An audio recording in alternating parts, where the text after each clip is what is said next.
Welcome back, deep divers. Today we're going deep on a topic that's been around for a while. Yeah. Bob Lazar and his claims about working on alien tech at Area 51. We're basing this deep dive on a documentary that goes into Lazar's story. Have you heard of Bob Lazar before? What are your thoughts on Area 51? It's interesting how Area 51 has become this, symbol for the unknown. All the theories about aliens and cover-ups and all that. It really is. For those who haven't heard of it, Area 51 is a top-secret base hidden in the Nevada desert. It's so secretive it's fueled all sorts of speculation about what they're really up to there. Perfect backdrop for a story like Lazar's. He says he worked at a secret facility called S4 right next to Area 51, working on reverse engineering alien spacecraft, no less. Some believe him, others think he's a total hoax. What do you think? Lazar's story has a lot of crazy details, some more believable than others, for sure. He claims to have seen 9 different alien craft, each one with its own unique design and propulsion system. He even describes them. They're saucer shapes. And the materials they're made of, like something he calls liquid titanium. What do you think of those descriptions? Honestly, liquid titanium, that's just wild. I mean, is that even possible? But the thing that really gets me is his claim that these craft run on element 115, which he says isn't found naturally on Earth. He even says the government got 500 pounds of it from, get this, recovered alien craft. If that's true, it changes everything. What's your take on that, scientifically speaking? Well, scientists have actually made element 115. We call it moscovium now. But here's the thing. Its properties are totally different from what Lazar described. Moscovium is super unstable, decays in less than a second. It emits alpha particles, basically helium nuclei. Wouldn't work for the kind of gravity manipulation Lazar says powered these spacecraft. So that's one against Lazar's claims then. But it's still pretty weird that he was talking about element 115 way before it was officially discovered. Makes you wonder if there's more to this story. Maybe something the government's keeping quiet. Especially considering what we know about the UAP task force still being active. You're right. That is a good point. Could the government have found a different, more stable type of element 115? One they're keeping under wraps. It's possible. And it definitely adds to the debate about government transparency and all these potential hidden truths about UFOs. Okay, so we've got these wild claims about alien spacecraft and this strange element. But Lazar's story doesn't end there. He also says he saw small alien bodies at S4. And even people interacting with a small being with long arms. It paints this picture of a secret world, where humans aren't just studying alien tech, but maybe even talking to extraterrestrial beings. What do you think about those claims? Do they make it more believable? Less? Those details definitely add a layer of intrigue, even creepiness to the story. They push the boundaries of what people are willing to believe, that's for sure. For some, it might seem like he's just trying to make the story more exciting. But it's interesting how these details play on our fears and fascinations about aliens, Would they be friendly, hostile? Could we even talk to them? Right. It really makes you wonder what would happen if we found real evidence of aliens, especially if they'd already been in contact with humans. It would change everything about the universe and our place in it. It's no wonder stories like Lazar's keep fascinating people. Okay, so let's get into how Lazar says he lost his job at S4. He claims he brought some friends to watch a test flight. Got caught and had all his records wiped. What do you think of that? Sounds like a classic whistleblower story. It does fit the pattern, doesn't it? The lone individual stumbles onto something they shouldn't have, tries to expose it, and gets silenced. It plays into our distrust of authority and our desire for truth. But it also raises the question, if it's all true, why would they cover it up? What are they so afraid of? And here's where it gets even weirder. Right when Lazar went public, UFO sightings near Area 51 went through the roof. Coincidence? Or was something really strange happening? Hard to say for sure. Maybe Lazar's story got people looking up more, leading to more reported sightings, or maybe something really unusual was going on near Area 51, attracting attention whether Lazar said anything or not. Either way, it's mysterious. Makes you wonder if there's a link between Lazar's claims and all these unexplained things in the sky. It definitely adds to the intrigue. Okay, so we've got these amazing claims. But what about the evidence? This is where things get tricky. Lazar says he had documents about aliens being involved with humans for over 10,000 years. He even showed a W-2 form as proof he worked at a secret base, said it showed income from the Department of Naval Intelligence. Where do we even start with all this? Well, let's start with those documents. Lazar's never actually shown them to anyone. Skeptics say they're part of a made-up story, and as for that W-2 form, that's another piece of the puzzle that's got people talking. What's so controversial about a W-2 form? Well, for one thing, skeptics say there's no Department of Naval Intelligence in the form itself. Some think it's real, but was changed. Others think it's a fake. It's a classic he said, she said situation. So we've got these clues that could support Lazar, but they kind of fall apart when you look closer. It's like trying to catch a shadow. But with all this controversy and conflicting info, one thing's for sure.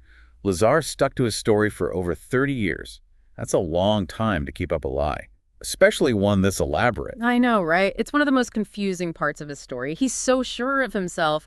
Even with all the criticism and ridicule, it's hard to just say he's making it all up. Exactly. It makes you think, why? What's making him hold on to this for so long? A good question. It's been puzzling people for years. Is he just looking for fame?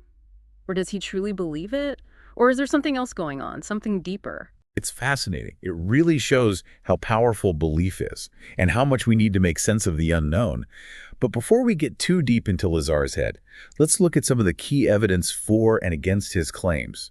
And maybe even more importantly, what does his story tell us, even if it isn't true?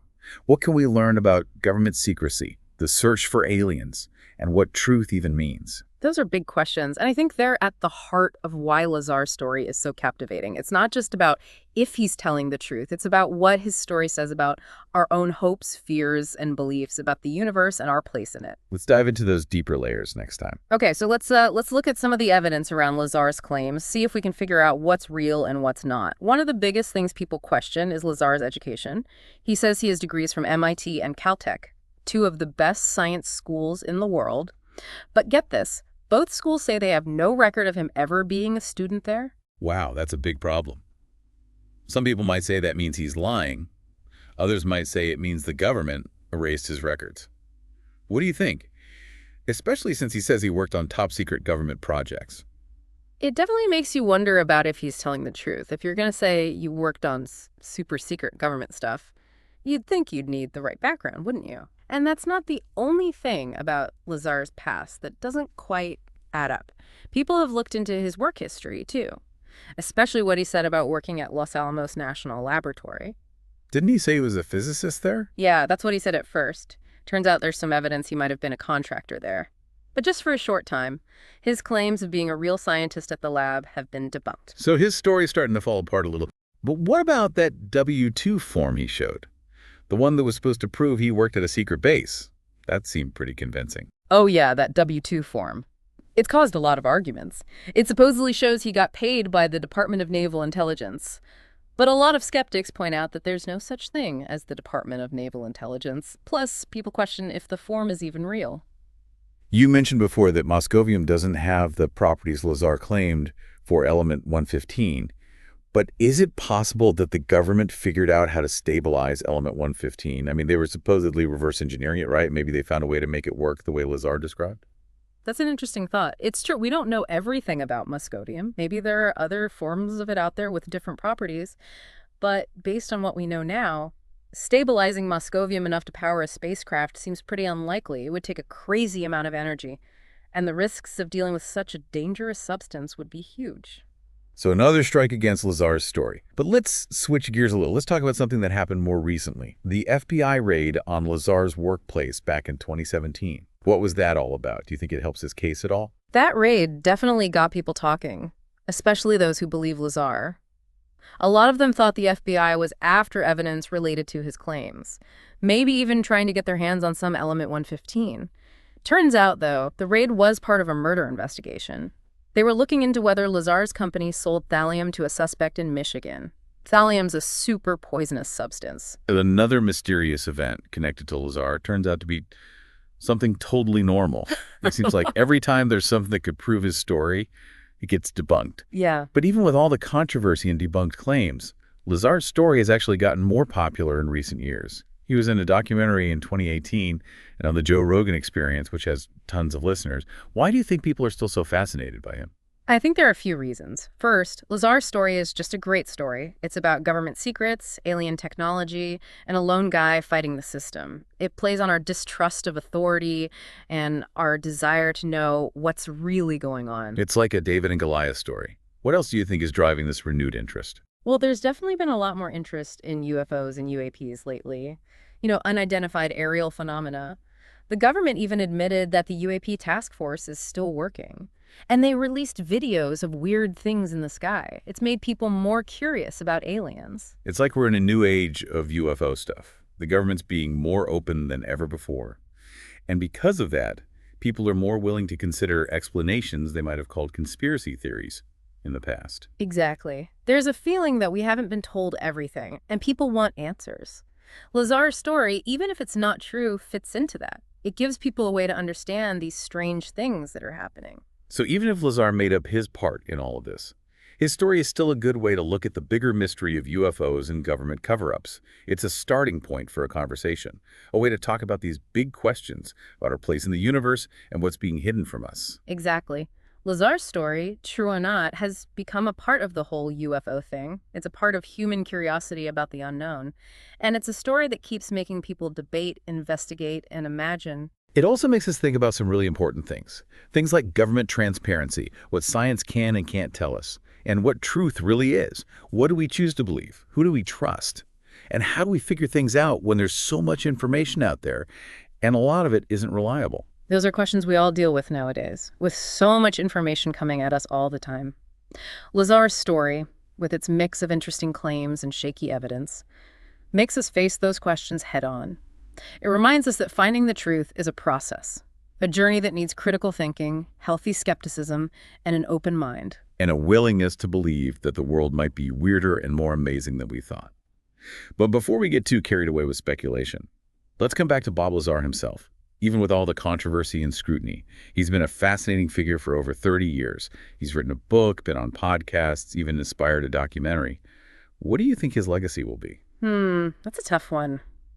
It's hard to say what people will think of Bob Lazar in the future. Will they see him as someone who bravely told the truth? Or as a con man who tricked everyone? Maybe a little both. Maybe he's just a regular guy who, for whatever reason, became this symbol of our fascination with the unknown. I think that's a good way to put it. Whether you believe him or not, Bob Lazar has definitely had a big impact on the whole UFO scene. He's become a cultural icon, a symbol of our fascination with aliens and the secrets that might be out there. His story, with all its ups and downs, reminds us that the truth is hard to find, and that searching for knowledge is full of uncertainty. Sometimes, the best stories are the ones that leave us with more questions than answers. Speaking of questions, I wonder what our listeners are thinking. What stands out to you about Bob Lazar's story? What evidence do you find convincing or not so convincing? And what do you think about what his claims mean, even if they aren't true? Let's take a minute to think about those questions and explore some of the things we've learned from our deep dive into Bob Lazar. We're going to keep this conversation going. You know, it's funny how Lazar's story kind of becomes like a test of what people believe about the universe. Yeah, I get what you mean. Some people see it as proof that aliens are visiting us, and that the government's hiding it. Others think it's all made up, just a hoax to fool people. But even if we don't know for sure if he's telling the truth, his story still brings up some big questions. Absolutely. It makes us think about our own biases and what we think is possible. It makes us question who we trust and the information we get. And it shows how hard it is to find the truth, especially now with all the fake news and misinformation out there. It's like Lazar's story has become this cultural thing. It shows our worries about technology, how we feel about authority, and where we fit in the grand scheme of things. It reminds us that sometimes the most important truths come from asking questions, not getting answers. Exactly. And by wrestling with those questions, we learn more about ourselves and the world. Okay, so we've talked about Lazar's claims, the evidence for and against them, and how his story fits into the bigger picture.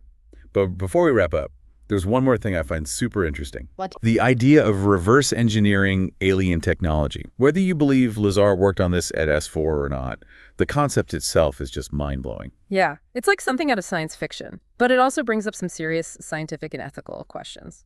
Imagine if we could figure out how alien tech works. What kind of things could we create? Could we solve problems like climate change or disease? Or would we create things we can't control? It's definitely a two-sided coin. The possibilities are huge, but so are the dangers. It makes you wonder, if the government really does have alien tech, what are they doing with it? Are they using it for good? Or are they hiding it because they're afraid of what it could do? That's a big question. It's at the heart of the whole UFO debate, and we might never know the answer. But it's definitely worth thinking about. For sure. And Lazar's story, true or not, has made people think about it more. So let's go over the main points from our deep dive into Bob Lazar and Area 51. Okay. First off, Lazar's claims are extraordinary.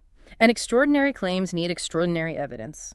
His story's a good one, but the evidence to back it up is weak and often contradicts itself. We also saw how people have really scrutinized Lazar's past. The problems with his education and work history make a lot of people doubt him. Right. And the government's response to Lazar, denying everything and trying to discredit him, that just makes people who believe him even more suspicious. And then there's element 115.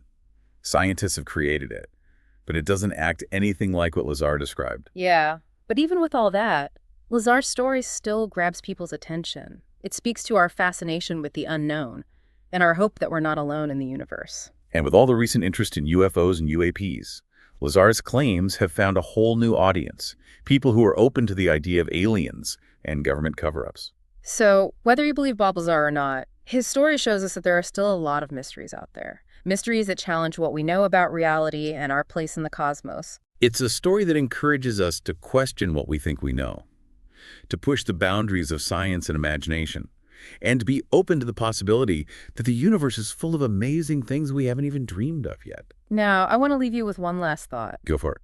If Lazar made up his story, what does that say about how much we want to believe? What makes us create and hold on to stories that might not be true?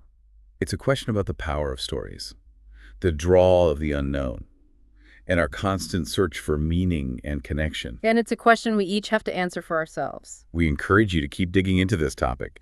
We've got links to resources where you can learn more about Bob Lazar, Area 51, and the whole UFO debate. Remember to be critical of what you read and hear, weigh the evidence, and come to your own conclusions. And most importantly, never stop asking questions. Never stop exploring. And never lose your sense of wonder. Because the universe is vast and mysterious. Who knows what amazing discoveries are waiting for us out there? That's it for this deep dive. See you next time.